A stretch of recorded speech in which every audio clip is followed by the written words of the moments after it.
Pinapakain ko na po si Blacky, mga friendship. Habang wala dito yung may-ari ng bahay. Kasi ayaw niyang pakainin ko si Blacky. Kasi dumi daw ng dumi. Gusto niyang ipaligaw si Blacky. Kasi malas daw dito. Ayaw niyang pakainin. Para daw hindi daw magdumi-dumi dito. Kasi malas daw ang pusang itim. Ayaw niya sa itim na pusa. Mata pobre siya, malas daw ang mga itim.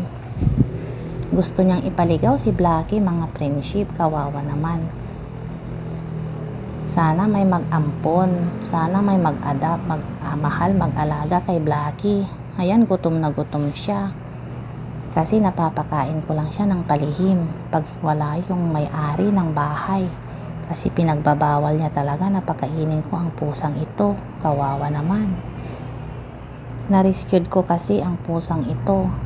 Ako ang nakapag-rescue sa kanya. Sabi niya, bakit daw ako nagdala ng pusang itim sa bahay niya? Malas daw. Kaya ipinaliligaw niya si Blacky. Kasi kung hindi ko daw siya aalisin sa bahay na ito, ako daw ang palalayasin niya, mga friendship. Kawawa naman ang Blacking ito. Napakabait ng pusang ito, malambing. Ang ganda-ganda pa naman ni Blacky. Ayaw ko siyang ipaligaw, mga friendship.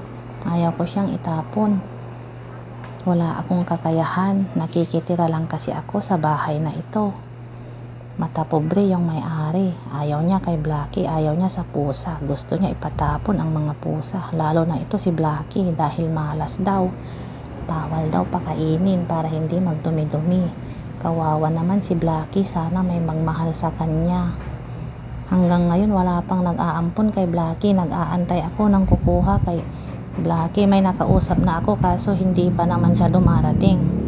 Sabi niya kukunin niya si Blacky kasi aalagaan daw niya at mamahalin. Kasi mayroon din daw siyang mga pusa sa bahay.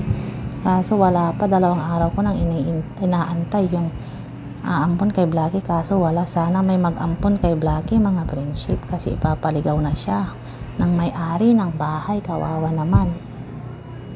Gusto ko may magmahal sa kanya. Gaya ng pagmamahal at pag-aalaga ko kay Blacky. Pinapakain ko siya ng fried chicken joy.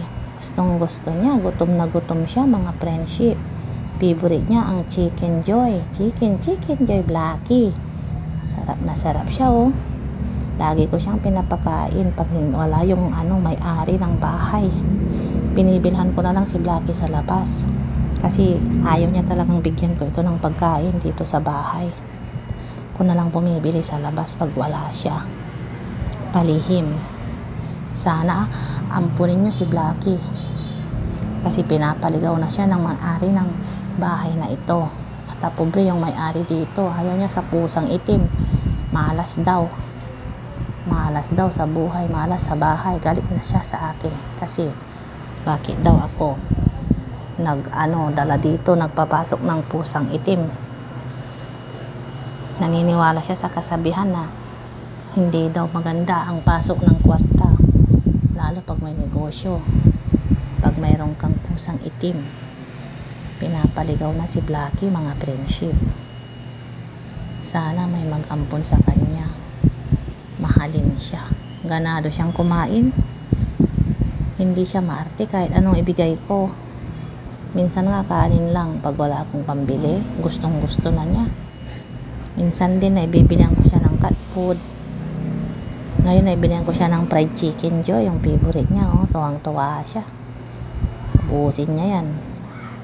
Binilang ko siya 35 pesos. Masaya na siya, mga friendship. Ang cute-cute niya, oh. Pinaliguan ko po si Blacky, kakaligo niya, kaya medyo basa-basa pa yung kanya ng konti. Bagong ligo po siya, mga friendship. Sana ampunin nyo na lang si Blacky kaysa ipaligaw.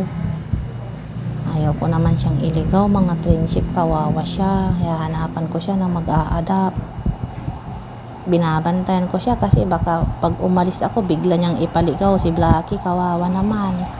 Kaya pag may binibili ako sa palengke, mabilis akong bumabalik kasi baka bigla niyang ipaligaw sa mga dito, tao na nandito rin sa bahay.